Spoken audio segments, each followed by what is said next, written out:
Hi, నేను మీ లక్ష్మినండి. ఈరోజు నేను గోంగూర ఎండుమిర్చి రోటి పచ్చడి చేస్తున్నాను. ఈ రోటి పచ్చడి చాలా టేస్టీగా ఉంటుంది. ఇలా చేసుకుంటే దీని కొరకు 2 కట్టల గోంగూర అన్ని ఆకులన్నీ తీసేసుకొని కడిగి పెట్టుకున్నవి. ఇవి 20 మిరపకాయలు. ఈ తక్కువ ఐటమ్స్ తోటి ఈ గోంగూర టేస్టీగా చేస్తున్నానండి. దీని కొరకు పొయ్యి మీద ఒక ప్యాన్ పెట్టుకొని స్పూన్ కంటే కూడా కొంచెం తక్కువ మెంతులు వేసి ఇవి కలర్ వచ్చే వరకు వేయించుకోవాలి. మెంతులు ఎక్కువ వేసుకుంటే సేదు ఉంటుంది. ఇప్పుడు జీలకర్ర వేసేసుకోవాలి 1 స్పూను. ఈ జీలకర్ర వేగాల్సిన అవసరం లేదు, లైట్గా వేడైతే చాలు.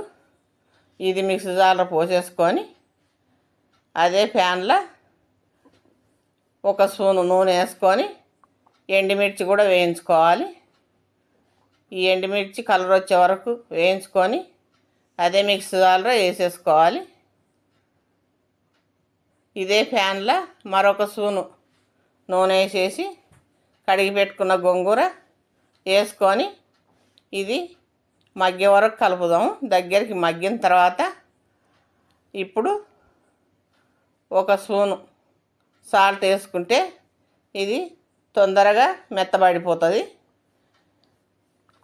1/2 స్పూను పసుపు వేసేసుకొని కొంచెం చింతపండు కూడా వేయాలండి. ఇది పుల్లటి గోంగూర కాదు. చింతపండు వేసుకొని మూత పెట్టేసి ఇది మగ్గనిద్దాము. ఇలాగా మెత్తగా మగ్గిపోయింది చూడండి ఎంత బాగా. ఇప్పుడు పొట్టు తీసుకొని ఒలిచి పెట్టుకున్న 15 ఎల్లిపాయలు వేసేసుకొని కొద్దిగా మగ్గనిచ్చి ఇది పక్కన పెట్టేసుకుందాం. ఎండుమిర్చి, జీలకర్ర, మెంతులు ఇది మిక్సీ పట్టుకోవాలి. ఇది మెత్తగా కాకుండా కొంచెం ఇట్లా కచ్చపచ్చగా పట్టుకోవాలి. ఇప్పుడు వేయించిన గోంగూర దీంట్లో వేసుకోవాలి. ఈ మగ్గిపోయిన గోంగూర అంతా వేసేసుకొని కలిపేసి మిక్సీ పట్టాలి. ఇది కంటిన్యూగా పట్టకుండా కొంచెం ఆపి మెత్తగా కాకుండా కచ్చపచ్చగా పట్టుకోండి. ఇది వాటర్ వేస్తే వారం రోజులు నిల్వ ఉంటుంది. వాటర్ వేయకుండా ఇలా చేసుకుంటే నెల రోజులు నిల్వ ఉంటుంది. ఈ గోంగూర పచ్చడికి మళ్ళీ అదే ప్యాన్ క్లీన్ చేసి పెట్టుకొని 2 స్పూన్ల నూనె వేసుకొని